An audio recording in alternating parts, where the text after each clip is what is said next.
but we were starting it up because it was having some problems, and out the front exhaust pipe, it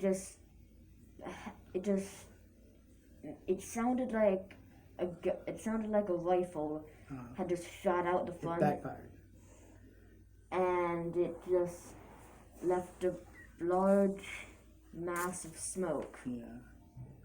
So what happens is fuel is being pulled into the cylinder and put into the exhaust, but the spark plug isn't firing at the proper time.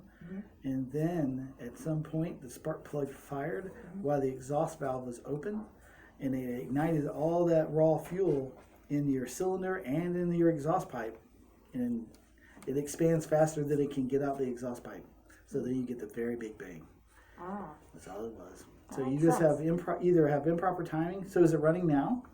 No, not yet. Okay, so what you probably have is a sheared key on your flywheel. So you'll look in your. Do you have a service manual? Do you have a book on how to work on it?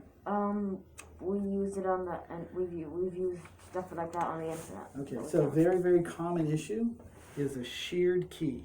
So the flywheel that's on top that spins around, you have to take that off, and there's a slot that's machined into the crankshaft and into the flywheel, and there's a piece of metal, a bar, a soft metal bar in there. It's just a little metal bar, and that's called a key. And what happens is if the mower, while running at full blast, hits something to protect the engine from damage, the flywheel will shear, and that'll throw your timing off.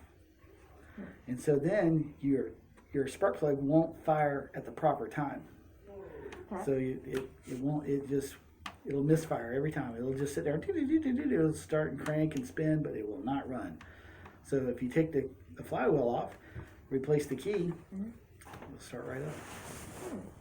The engines are very easy.